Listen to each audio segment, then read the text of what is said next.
normally when a circumstance happens where something like a facial paralysis occurs, the normal thing to do is to only focus on the negatives, right? And that's the stories you always hear. But I'm sure there's positives. What are the biggest benefits, learning lessons, and positive outcomes that have come from this? There have been so many incredible experiences that I have had because of my brain tumor and my facial paralysis. I would say the biggest thing that has been a benefit and a positive in my life is being able to see other people invest in, believe in, and show love to me. That has been incredible to see the people who are willing to reach out, who are willing to be kind, who are willing to go past their discomfort and not knowing what to do or say and be willing to talk to you and interact with you and have a relationship. Those are incredible moments. I also think that a big part of the benefit is what it can do for you as an individual when you start to realize that it is a choice, that you get to choose every single day whether you're going to become bitter or better from your experiences, and you can choose to become better from them, to become stronger and to grow and to make decisions so that you are advancing yourself and still helping others. Because the more we can take the focus off of ourselves and put it on others, the more we can have real relationships and invest in other people and give something back to the world. And I think it creates great opportunities. I have a conversation piece with me all of the time because people always look at me and they wonder. Even on days where it's not super obvious, even if I'm feeling great and therefore my facial paralysis is less noticeable, I still get those looks and still get that double take where people glance and wonder, and it creates beautiful opportunities to invest in others, to have relationships, to have positive interactions, to give a little bit back to people, and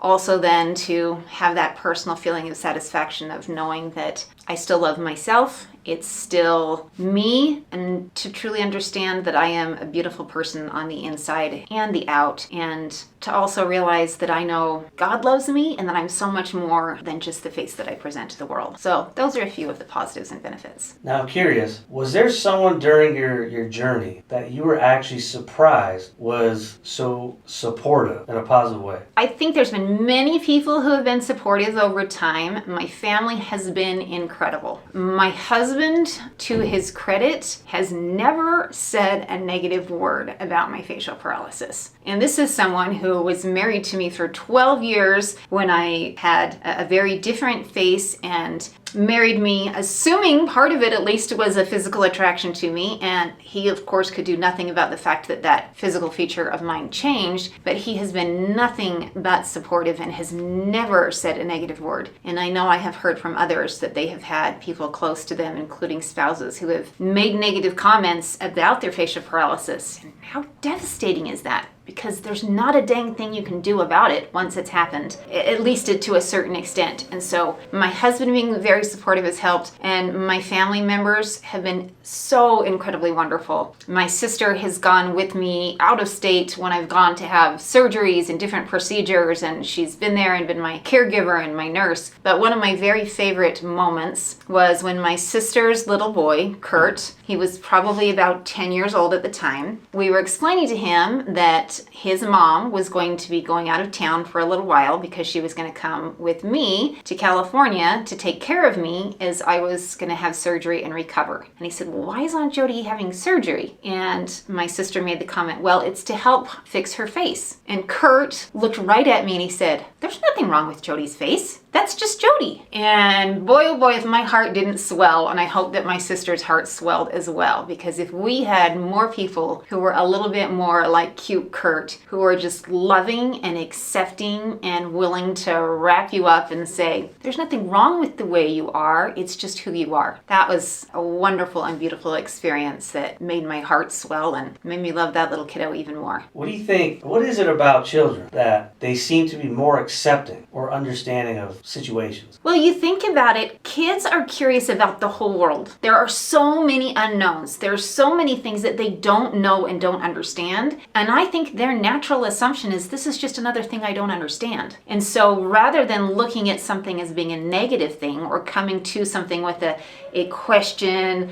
or a negative connotation, they're just simply saying, help me understand. This is another part of the world I don't understand. Why is the grass green? Why is the sky blue? Why is Jodi's face crooked? It's not looked at as being a negative thing. I think they're just trying to put all the pieces together so that they understand it. And when they understand, I think it fills in the little gap. The puzzle pieces come together and they see the puzzle as a beautiful finished piece of artwork. And what are some things that you think you could, what would be the message to adults on what they can learn from children and how to navigate this entire situation? I think we would all do well to remember to be a little bit more like the little children. We're told that in the Bible over and over again, and I think there's reason for it. Because children are genuinely curious. They seek to understand. They simply want to fill in the gaps of what they don't know in the story. And they don't make judgments about someone because something is different. They just want that gap in knowledge filled in so that they can come to an understanding. And once they understand, they're very accepting. And so rather than looking at people skeptically or negatively because they look different, I think adults would be well served to come at it with more childlike curiosity and even that childlike faith to have the belief that this person's okay and they still have worth and value even if they look different, even if they're in a wheelchair or in a withered body. Because the reality is there is an unpolished gem inside all of us. And sometimes it's easier to see that gem because outsides are polished as well. And sometimes it's a little bit more difficult to see that. But the reality is we all still have that worth within us. And if we would take the opportunity to invest a little more time and do a little rubbing and polishing, I think the evidence would be there that we're all people of worth and we would do better to treat each other that way. Now, I know faith is a big part of your life. Your entire journey has had to have a positive effect on your relationship with your religion. How has it, bolstered it up? How has it made it stronger, better? Ooh, that's a good question. And there are so many different answers to that. I would say the big thing is, number one, I know that there's a God. I know that prayers are answered. I know that miracles happen. And I know that all things can be made to be for our good and our benefit, even when there are negative things that happen in our lives. Because we're all going to have challenges, but when we allow them to become positives and benefits as well, I think that bolsters our relationship with deity and helps us see the bigger picture, because there is a bigger picture. And sometimes we're only seeing this much of the picture. And if we get stuck seeing this part of the picture, we neglect the fact that there's a huge picture in the background that God knows and sees, and that this can actually help us achieve that bigger, grander picture. And I have had incredible things happen in my life because of all of the challenges. After my brain tumor and my facial paralysis and my initial period of survival, I started having people ask me to come in and speak to their organizations and talk about my survival story. And then people kept saying, wow, this is so powerful. You really should write a book. You really should write your story down. And so my whole journey of becoming an author and a speaker happened organically because of my experiences. And as I look back on it now, I realize that some of the best and most positive things that have happened in my life have been as a result of these most challenging and difficult experiences. And I think God always knew that. I think God knew that that was going to be the case. And if I could just get through it and stay positive and be willing to persevere during those difficult times, He knew that there was a bigger picture. And indeed, I believe He knew that that was part of my mission here on the earth, was to become that person in the bigger picture instead of just in the little picture. So if anything, it's increased my faith that God is a God of miracles. He is a God who listens to us, and He is a God who will help make any situation in our lives be for our benefit and good.